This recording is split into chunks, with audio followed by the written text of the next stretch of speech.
Initial public offering എന്നതിന്റെ ചുരുക്കപ്പേരാണ്. ഒരു സ്വകാര്യ കമ്പനി ആദ്യമായി പൊതുജനങ്ങൾക്ക് തങ്ങളുടെ ഓഹരികൾ വിൽക്കുന്ന പ്രക്രിയയാണിത്. ഇതിലൂടെ ഒരു സ്വകാര്യ കമ്പനി പൊതുമേഖലയിലുള്ള ഒരു കമ്പനിയായി മാറുന്നു. എന്താണ് ഐ.പി.ഒ? ഓഹരി വിപണിയിലേക്കുള്ള പ്രവേശനം. ഒരു കമ്പനി ഇതുവരെ സ്വകാര്യ ഉടമസ്ഥതയിലായിരുന്നെങ്കിൽ അവർക്ക് കൂടുതൽ മൂലധനം, ക്യാപിറ്റൽ കണ്ടെത്താനും വളരാനും വേണ്ടി പൊതുജനങ്ങളിൽ നിന്ന് പണം സ്വീകരിക്കാൻ ഓഹരി വിപണിയിൽ പ്രവേശിക്കുന്നതിനുള്ള ആദ്യപടിയാണ് ഐ.പി.ഒ. മൂലധന ശേഖരണം, ക്യാപിറ്റൽ റേസിംഗ്, കമ്പനിയുടെ വികസനം, പുതിയ പ്രോജക്റ്റുകൾ, കടം വീട്ടൽ അല്ലെങ്കിൽ മറ്റ് നിക്ഷേപങ്ങൾ എന്നിവയ്ക്കായി പണം കണ്ടെത്താൻ ഐ.പി.ഒ. സഹായിക്കുന്നു. പൊതു ഉടമസ്ഥത, പബ്ലിക് ഓണർഷിപ്പ്. ഐ.പി.ഒയിലൂടെ കമ്പനിയുടെ ഓഹരികൾ പൊതുജനങ്ങൾക്ക് ലഭ്യമാകുമ്പോൾ ആർക്കും കമ്പനിയുടെ ഒരു ചെറിയ ഭാഗത്തിന്റെ ഉടമയാകാൻ കഴിയും. ലിസ്റ്റിംഗ് ഐ.പി.ഒ. പൂർത്തിയാകുമ്പോൾ കമ്പനിയുടെ ഓഹരികൾ സ്റ്റോക്ക് എക്സ്ചേഞ്ചുകളിൽ, ഉദാഹരണത്തിന് NSE, BSE ലിസ്റ്റ് ചെയ്യപ്പെടുന്നു. അതിനുശേഷം നിക്ഷേപകർക്ക് ഈ ഓഹരികൾ വാങ്ങുകയും വിൽക്കുകയും ചെയ്യാം. ഐ.പി.ഒയുടെ പ്രാധാന്യം. വളർച്ചയ്ക്കുള്ള ധനം, ഫണ്ടിംഗ് ഫോർ ഗ്രോത്ത്. കമ്പനികൾക്ക് അവരുടെ വികസന പദ്ധതികൾക്ക് ആവശ്യമായ വലിയ തുക കണ്ടെത്താൻ ഐ.പി.ഒ. ഒരു പ്രധാന മാർഗമാണ്. വിശ്വാസ്യതയും പ്രചാരവും, ക്രെഡിബിലിറ്റി ആൻഡ് പബ്ലിസിറ്റി. ഓഹരി വിപണിയിൽ ലിസ്റ്റ് ചെയ്യപ്പെടുന്നതിലൂടെ കമ്പനിക്ക് പൊതുജനങ്ങളിൽ കൂടുതൽ വിശ്വാസ്യത ലഭിക്കുകയും കൂടുതൽ പ്രചാരം നേടുകയും ചെയ്യുന്നു. നിലവിലുള്ള ഓഹരി ഉടമകൾക്ക് നേട്ടം, benefit for existing shareholders. കമ്പനിയിൽ നേരത്തെ നിക്ഷേപിച്ചവർക്ക് പ്രൊമോട്ടർമാർ, വെഞ്ചർ ക്യാപിറ്റലിസ്റ്റുകൾ അവരുടെ നിക്ഷേപം പണമാക്കി മാറ്റാനുള്ള അവസരം ഐ.പി.ഒ. നൽകുന്നു.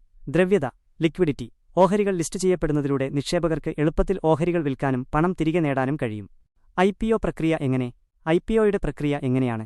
ഒരു ഐ.പി.ഒ. സാധാരണയായി താഴെ പറയുന്ന ഘട്ടങ്ങളിലൂടെയാണ് കടന്നുപോകുന്നത്. 1. നിക്ഷേപ ബാങ്കുമായി സഹകരണം, എൻഗേജിംഗ് വിത്ത് ഇൻവെസ്റ്റ്മെന്റ് ബാങ്ക്സ്. ഒരു കമ്പനി ഐ.പി.ഒ. നടത്താൻ തീരുമാനിക്കുമ്പോൾ അവർ ഒരു നിക്ഷേപ ബാങ്കിനെ ഇൻവെസ്റ്റ്മെന്റ് ബാങ്ക് അണ്ടർറൈറ്ററായി നിയമിക്കുന്നു. ഈ ബാങ്ക് ഐ.പി.ഒ. പ്രക്രിയയുടെ എല്ലാ കാര്യങ്ങളും സഹായിക്കുന്നു. 2. Draft red herring prospectus (DRHP) തയ്യാറാക്കൽ. Draft red herring prospectus (DRHP) പ്രിപ്പറേഷൻ. കമ്പനി തങ്ങളെക്കുറിച്ചുള്ള വിശദമായ വിവരങ്ങൾ, സാമ്പത്തിക സ്ഥിതി, ബിസിനസ് മോഡൽ, റിസ്കുകൾ, ഓഹരി വിപണിയുടെ ലക്ഷ്യം ഉൾപ്പെടുത്തി ഒരു പ്രോസ്പെക്ടസ് തയ്യാറാക്കുന്നു. ഇത് സെബി പോലുള്ള റെഗുലേറ്ററി അധികാരികൾക്ക് സമർപ്പിക്കുന്നു. 3. സെബി അനുമതി, സെബി അപ്രൂവൽ. സെബി ഈ പ്രോസ്പെക്ടസ് പരിശോധിച്ച് അനുമതി നൽകുന്നു. 4. വില നിർണ്ണയം, പ്രൈസിംഗ്. ഓഹരികളുടെ വില നിശ്ചയിക്കുന്നത് പ്രധാനപ്പെട്ട ഘട്ടമാണ്. ഇത് 2 രീതിയിലാവാം. ഫിക്സ്ഡ് പ്രൈസ് ഇഷ്യൂ, നിശ്ചിത വില ഇഷ്യൂ. കമ്പനി ഒരു നിശ്ചിത വില ഓഹരികൾക്ക് മുൻകൂട്ടി നിശ്ചയിക്കുന്നു. Book building issue. ഇവിടെ ഒരു വിലപരിധി, പ്രൈസ് ബാൻഡ് നിശ്ചയിക്കുകയും നിക്ഷേപകർക്ക് അവർക്ക് താൽപ്പര്യമുള്ള വിലയിൽ ബിഡ് ചെയ്യാൻ അവസരം നൽകുകയും ചെയ്യുന്നു. ഏറ്റവും കൂടുതൽ ഡിമാൻഡുള്ള വിലയിൽ ഓഹരികൾ അനുവദിക്കുന്നു. 5. അപേക്ഷ ക്ഷണിക്കൽ, ഇൻവൈറ്റിംഗ് ആപ്ലിക്കേഷൻസ്. നിക്ഷേപകർക്ക് ഐ.പി.ഒയിൽ അപേക്ഷിക്കാൻ ഒരു നിശ്ചിത സമയം, സാധാരണയായി 3 മുതൽ 5 വരെ ദിവസം നൽകുന്നു. അവർക്ക് തങ്ങളുടെ ഡിമാറ്റ് അക്കൗണ്ട് വഴി ഓൺലൈനായി അപേക്ഷിക്കാം. ASBA application supported by blocked amount സംവിധാനം വഴി. 6. ഓഹരി വിതരണം, അലോട്ട്മെന്റ് ഓഫ് ഷെയർസ്. അപേക്ഷിച്ച നിക്ഷേപകർക്ക് ഓഹരികൾ വിതരണം ചെയ്യുന്നു. സാധാരണയായി ഓഹരിക്ക് അമിത ഡിമാൻഡ് ഓവർസബ്സ്ക്രിപ്ഷൻ ഉണ്ടെങ്കിൽ നറുക്കെടുപ്പിലൂടെയാണ് വിതരണം ചെയ്യുന്നത്. 7. ലിസ്റ്റിംഗ്. ഓഹരികൾ അലോട്ട് ചെയ്ത ശേഷം അവ സ്റ്റോക്ക് എക്സ്ചേഞ്ചുകളിൽ ലിസ്റ്റ് ചെയ്യപ്പെടുന്നു. അതിനുശേഷം നിക്ഷേപകർക്ക് ഓഹരികൾ സാധാരണ സ്റ്റോക്ക് മാർക്കറ്റിൽ നിന്ന് വാങ്ങാനും വിൽക്കാനും സാധിക്കും. ഐ.പി.ഒ. നിക്ഷേപത്തിൽ ശ്രദ്ധിക്കേണ്ട കാര്യങ്ങൾ. കമ്പനിയെക്കുറിച്ച് പഠിക്കുക. കമ്പനിയുടെ ബിസിനസ്, സാമ്പത്തിക സ്ഥിതി, ഭാവി വളർച്ചാ സാധ്യതകൾ എന്നിവ നന്നായി മനസ്സിലാക്കുക. വില നിർണ്ണയം, ഐ.പി.ഒ. വില ന്യായമാണോ എന്ന് പരിശോധിക്കുക.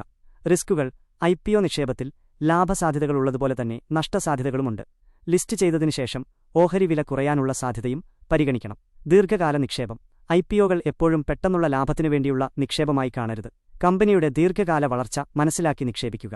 ചുരുക്കത്തിൽ, ഒരു കമ്പനി ആദ്യമായി പൊതുജനങ്ങളിൽ നിന്ന് ഓഹരികൾ വിറ്റ് മൂലധനം നേടുന്ന പ്രക്രിയയാണ് ഐ.പി.ഒ. ഇത് കമ്പനിയുടെ വളർച്ചയ്ക്ക് സഹായകമാവുകയും നിക്ഷേപകർക്ക് പുതിയ കമ്പനികളിൽ നിക്ഷേപിക്കാനുള്ള അവസരം നൽകുകയും ചെയ്യുന്നു.